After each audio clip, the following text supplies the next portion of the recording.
देखिए, आरक्षण जातियों पर नहीं होना चाहिए। देखिए, गरीब जो है वो पासवान समाज में भी है, तो ऐसा नहीं कि गरीब भूमिहार समाज में नहीं है। गरीब हर कास्ट में है। तो मेरा अपना सोचे कि आरक्षण जो है ना, वो गरीबी और अमीरी को देख के करना चाहिए। मेरा जो सोच है, ऐसा थोड़ी है कि कोई पासवान है तो गरीबे होगा, कोई भूमिहार है तो अमीरे होगा, राजपूत है तो एकदम निश्चित अमीर होगा। नहीं, ऐसा नहीं होता है। गरीब का कोई जात नहीं है, गरीब कोई भी जाति में हो सकता है। अगर आपको आरक्षण देना ही है तो गरीबों को दीजिए। और जब पढ़ाई किया, उसको कंपटीशन का एग्ज़ाम देने गया और वहाँ पर जो है पता चलता है कि इसका जाति के वजह से इसका जो कट ऑफ है वो हाई हो गया। लाइक मतलब कि एक मान लीजिए कि 100 नंबर पे उसको नौकरी हो जाता, और मान लीजिए उसको आ गया 99 नंबर, काला क्यों भूमिहार है। और वहीं पे मान लीजिए पासवान जी हो या हरिजन में कोई लोग, उन लोगों को मान लीजिए कि आया 80 नंबर पे ही इन लोगों को नौकरी हो गया। यहाँ पे क्या होता है कि गरीब लोगों को 5 किलो गेहूँ 20 किलो चाउर नहीं मिल रहा है, और जेकरा बढ़िया पैसा वाला सब है, जिसको बढ़िया घर में राशन पानी है, उसे जाके 50 किलो के बोरा उठा के ले आता है कोटा से।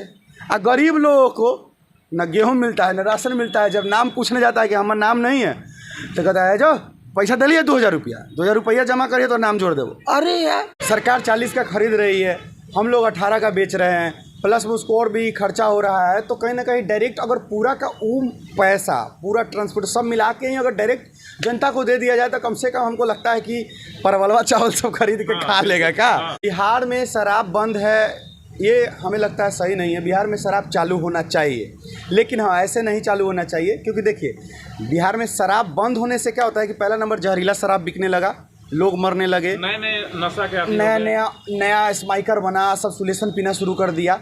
कहने का मतलब है कि देखिए, बिहार में शराब को चालू कीजिए, लेकिन उस तरीके से चालू नहीं कीजिए कि कोई बेच रहा है, कोई खरीद रहा है, कोई पी रहा है। नहीं, सिस्टम लगाइए। कोई पर्टिकुलर दुकान बेचेगा, इतना टाइम तक दुकान खुलेगा, इतना ही लोग पी सकता है, ये सिस्टम बनाइए। इससे क्या होगा ना, बिहार का जीडीपी भी बढ़ेगा, बिहार का इकोनॉमी बढ़ेगा। क्योंकि जो पैसा शराब से, जो शराब का जो टैक्स है ना, वो बहुत ज़्यादा होता है। और किसी भी स्टेट में अगर शराब मिले, मुंबई जैसा शहर देखिए, वहाँ शराब बंद थोड़ी है। आरक्षण जो सुप्रीम कोर्ट से बिल पास हुआ, आरक्षण का SC/ST समाज से जो आरक्षण पर जो बिल पास हुआ, तमाम दलित समाज के नेता जो लोग ये थे, बिहार हो या अदर स्टेट में जो है इसका विरोध किए, लेकिन जीतन राम मांझी जो है उसका सपोर्ट किए। वहीं बिहार की हम बात देखें तो दलित समाज से जीतन राम मांझी महादलित से आते हैं, और चिराग पासवान जी भी दलित समाज से आते हैं। तो चिराग पासवान जी ने इसका समर्थन किया, इसका विरोध किए, फैसला का विरोध किए, और जीतन राम मांझी जो है इसका सपोर्ट कर रहा है कि और पहले हो जाना चाहिए। तो क्या लगता है कि बीजेपी में भी एक ही दोनों सांसद है और दोनों का मत अलग अलग है, विचारधाराएं अलग है, पार्टी गठबंधन एक है। देखिए, इसको लेकर हम ज़्यादा नहीं कुछ कहेंगे, हम सिर्फ इतना कहेंगे कि आरक्षण जातियों पर नहीं होना चाहिए।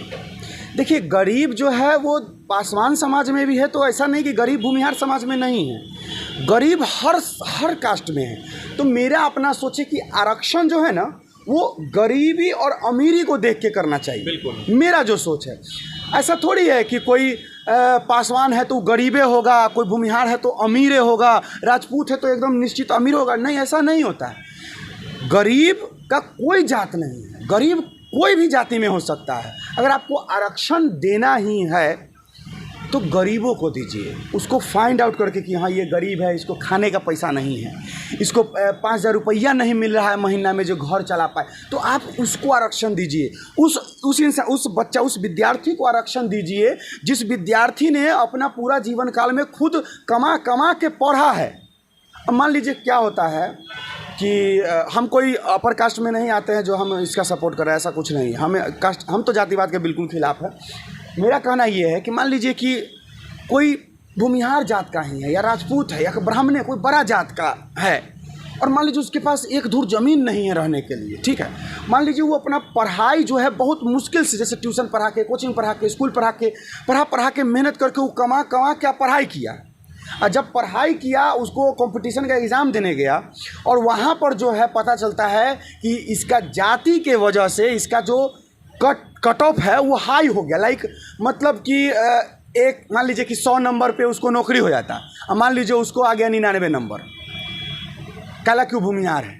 और वहीं पे मान लीजिए पासवान जी हो या हरिजन में कोई लोग, उन लोगों को मान लीजिए कि आया 80 नंबर पे ही इन लोगों को नौकरी हो गया, तो भाई मान लीजिए कि उसका घर परिवार अच्छा था, वो अमीर लोग थे, तो ये गलत ना है। हाँ बिल्कुल।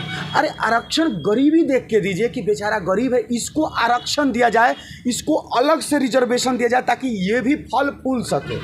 यहाँ पे क्या होता है कि गरीब लोगों को 5 किलो गेहूँ 20 किलो चाउर नहीं मिल रहा है, और जेकरा बढ़िया पैसा वाला सब है, जिसको बढ़िया घर में राशन पानी है, उसे जाके 50 किलो के बोरा उठा के ले आता है कोटा से। और गरीब लोगों को न गेहूँ मिलता है न राशन मिलता है। जब नाम पूछने जाता है कि हमारा नाम नहीं है, तो कहता है जो पैसा दिलिए 2000 रुपया जमा करिए तो नाम जोड़ दो। अरे यार, अब ये सब यही मेन, बिहार को सुधारना इतना आसान नहीं है, बहुत इसमें भ्रष्टाचार है। बिहार में ज़्यादा है तो पूरे देशे में, लेकिन बिहार में चरम सीमा पे है। अच्छा, एक चीज़ हम जब एक राशन लाने कोटा में गए तो एक चीज़ देखे वहाँ पे कि पहले नंबर चीज़ है कि कोई डीलर सही समय राशन देता नहीं है, और राशन देता भी है तो खाने योग्य होता नहीं है। और राशन का क्वालिटी जो है, वज़न जो है सो 5 किलो राशन है तो 4 किलो से 4.5 किलो के बीच में पड़ता है। और देखे हम उसका लिस्ट देखे तो लिस्ट देता नहीं है कितना रुपया आपका है, लेकिन हम देखे उसका तो 40 रुपये के दर से जो है चावल का दर है उसका, 29 रुपये या 26 रुपये करीब करीब गेहूं का रेट है। और उसके बाद जो है सो ट्रांसपोर्टेशन चार्ज जितना लगता है, उसके बाद डीलर का खर्च जो है वो सब मिलाकर समझिए तो 60 रुपया 55-60 रुपये केजी चावल पड़ जाता है।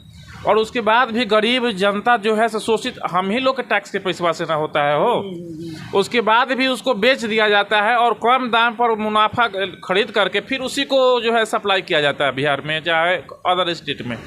तो क्यों ना हो कि इस चीज़ को भी, जैसे कि किसान सम्मान निधि योजना के तहत किसानों को डायरेक्ट सुविधा दिया गया, इस चीज़ को भी बंद करके अगर डायरेक्ट सुविधा दिया जाए तो ज़्यादा मुनाफा में रहेगा गरीब लोग, क्योंकि सब ऊपर से खा जाता है। मतलब आपका कहने का मतलब कि डायरेक्ट गरीब लोगों को फंडिंग कर दिया जाए उनके अकाउंट में, और बाकी वो बिचौलियों को ख़त्म कर दिया जाए। हाँ, ये चीज़ एक सही सोच आप रखें, अच्छा बात है कि जैसे डिजिटलाइजेशन इतना हो चुका है, हर चीज़ को लोग सरकारें क्या करती है कि डायरेक्ट जो है वो जो भी कंज्यूमर है, जो भी ग्राहक है, उसको डायरेक्ट दे देती है। तो ये भी हो सकता है।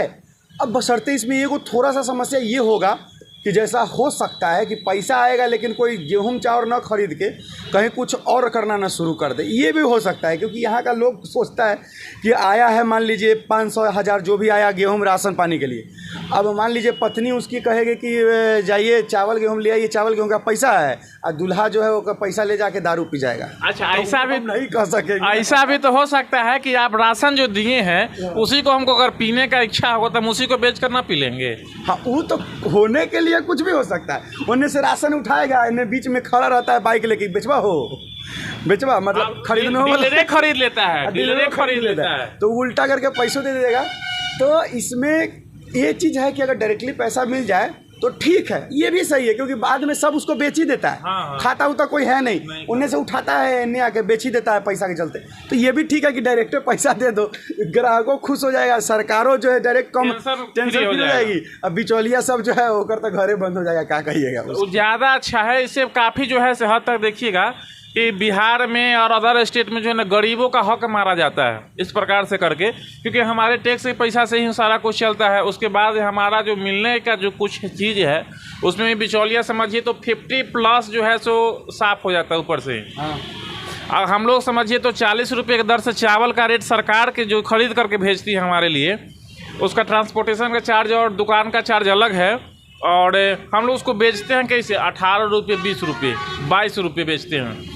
तो 50% में तो बिक रहा है वो, और ऊपर सरकार का जो खर्च जा रहा है तो समझिए तो 100 में से 45% ही गरीब जनता को मिलता है। हाँ, पूरा वेस्ट है। ये चीज़ है कि सरकार 40 का खरीद रही है, हम लोग 18 का बेच रहे हैं, प्लस में उसको और भी खर्चा हो रहा है। तो कहीं ना कहीं डायरेक्ट अगर पूरा का पैसा, पूरा ट्रांसपोर्ट सब मिला के ही अगर डायरेक्ट जनता को दे दिया जाए तो कम से कम हमको लगता है कि परवलवा चावल सब खरीद के खा लेगा। क्या है कि ऐसे भी खरीदता है, उसको बेच करके लोग खरीदता ही है। दूसरा ये भी सही बोले कि ये भी एक सही बात है, इस पर सरकार को सोचना चाहिए। बिल्कुल, इस पर सरकार को सोचने की आवश्यकता है। और जहाँ तक बिहार शराब का बात है तो बिहार में भी शराब जो है, शराब से सिर्फ आम जनता को असुविधा है और तकलीफ है। सरकार को सिर्फ फंडिंग नहीं जाती, तो सारे बड़े बड़े पूंजीपतियों को जो है सो उसका मुनाफा मिल रहा है। ऐसा नहीं समझिए कि बिहार का ऐसा कोई जगह नहीं है जहाँ शराब नहीं मिलता है। हाल ही में कुछ दिन पहले विधानसभा में शराब मिलने की घटना सामने आई थी, और आए दिन थाना पर शराब बिकने की घटना सामने आती है। तो इस चीज़ को जो है से चालू नहीं करने से सिर्फ बिहार सरकार को घाटा है।